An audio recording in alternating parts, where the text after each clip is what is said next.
Tenga listo el tinto porque ya vienen los huevos, revueltos con testigos electorales y pagados por debajo de la mesa en la campaña Petro Presidente. Desde la redacción de La Silla Vacía, soy Ricardo González Duque, es miércoles 3 de mayo. En la campaña presidencial del año pasado en Colombia hubo un gran fantasma, el del fraude electoral.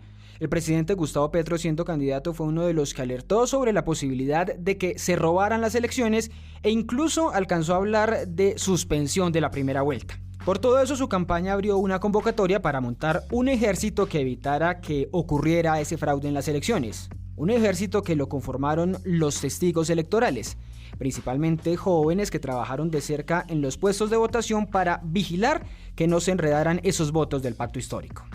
Lo que hasta ahora sabíamos es que esos a los que Petro llamó guardianes del cambio eran voluntarios, pero lo que ha revelado La Silla es que a muchos de ellos les pagaron una plata que no fue reportada ante el Consejo Nacional Electoral, lo que podría ser un delito. Uno de los comandantes de ese ejército de los guardianes del cambio era Xavier Vendrell, el español investigado por corrupción y aliado de Petro. Él lo trajo para ser un gran coordinador de su campaña y recientemente lo nacionalizó de forma express, como lo contó aquí Ginette Prieto, la coordinadora de investigaciones de La Silla Vacía, quien está de nuevo por acá. Hola Ginette, bienvenida de nuevo. Hola Ricardo, un gusto estar contigo en Huevos Revueltos. Bueno, comencemos hablando de este ejército. ¿Qué hacían exactamente estos testigos electorales en la campaña de Petro? Mira Ricardo, hubo una mega operación en todo el país que no tenía precedentes hasta ahora. Con eso que contabas del fantasma del fraude, la campaña del pacto histórico hizo convocatorias para custodiar los votos. La campaña de Petro contrató una empresa que se llama Ingenial Media para hacer un conteo de los votos en tiempo real y alertar de alguna potencial irregularidad. Para eso, las personas que llegaron a la convocatoria entraban a la base de datos de la campaña del pacto y la registraduría los habilitaba como testigos. Ellos, el día electoral, tenían que tomarles fotos a los formularios C14, que es donde está el registro del preconteo, y enviarlas a través de una app a la campaña para que las contabilizara al mismo tiempo que la registraduría lo hacía. Bueno, pero no eran tan voluntarios porque encontramos pagos a ellos en varias regiones del país. Sí, Ricardo, mira, encontramos 23 testimonios en Antioquia, Arauca, Boyacá, Caldas, Chocó, Córdoba, Cundinamarca y los 2 Santanderes. Todos los testimonios son de coordinadores de los testigos electorales y entre todos ellos coordinaron a más o menos 1.000 testigos.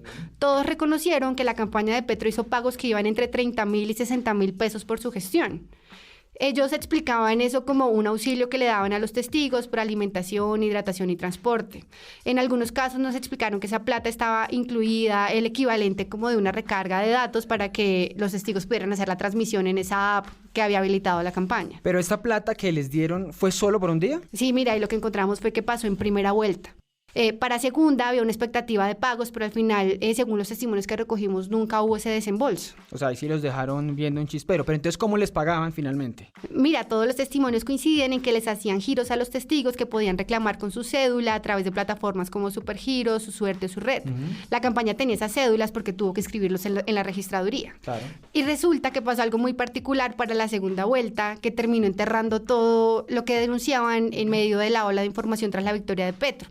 Hubo testigos en varias regiones del país que empezaron a reclamar el pago porque dicen que también se los habían prometido para esa votación.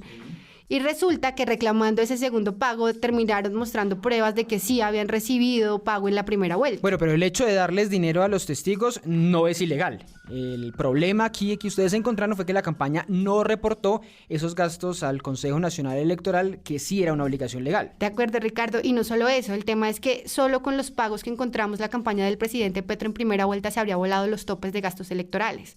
Es decir, que se gastó más de lo que le permitía la ley. Mira, te hago las cuentas. A ver, miremos. Si solo a esos 1.000 testigos les pagaron 30.000 pesos, la campaña dejó de reportar 30 millones. Y Petro estuvo a 19 millones de superar los límites en primera vuelta. Esta es solo una pequeña muestra y fue aleatoria, Ricardo. Si la campaña de Petro hubiera pagado solo a la mitad de los testigos de esa primera vuelta, habría dejado de reportar 1.000 millones de pesos. Bueno, pero en todo esto, ¿qué papel termina teniendo el español Xavier Vendrell? Mira, él era la cabeza de toda la estrategia. Él mismo lo reconoció en una entrevista a Caracol Radio el mes pasado. Allí contó lo que hizo en la campaña. Yo, por ejemplo, en la campaña fui la persona que gestionó los testigos electorales y yo por ese trabajo, yo facturé y cobré como profesional. Y pese a que los reconoció, ni siquiera los pagos a Vendrell aparecen en las más de 300 páginas de gastos de la contabilidad de la primera vuelta que fueron entregados al Consejo Nacional Electoral. Este estratega, que ahora es Colombo Español, tenía un grupo de entre 15 y 20 personas que se encargaban de tener contacto con líderes en las regiones para convocar a testigos. Ellos se llamaron inicialmente Guardianes del Cambio y luego de la posesión de Petro adoptaron el nombre de Activistas del Cambio. Ah, claro, los vimos ahora el lunes festivo en las marchas del 1 de mayo, tenían incluso gorritas naranja.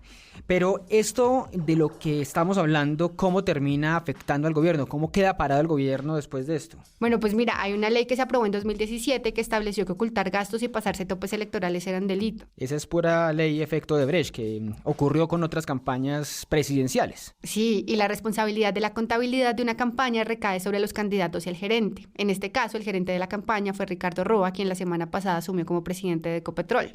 Los candidatos fueron pues el presidente Petro y la vicepresidenta Francia Márquez. Pero esta historia apenas comienza después de lo que publicamos porque hemos recibido más denuncias, Jeanette. Después de la publicación nos buscaron más personas que aseguran haber recibido pagos y confirman que en primera vuelta hubo desembolsos para los testigos electorales. Nada de eso está registrado en la contabilidad. El CNE, el Consejo Nacional Electoral, ya tiene abierta una investigación preliminar en la contabilidad de la campaña Petro Presidente por mover dinero en cuentas no oficiales.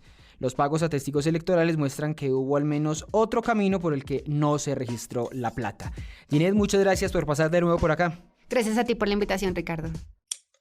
Y arranque el día con estas movidas. El presidente Gustavo Petro anunció desde España que con el ELN podría haber ceses al fuego regionales y durante algunos periodos.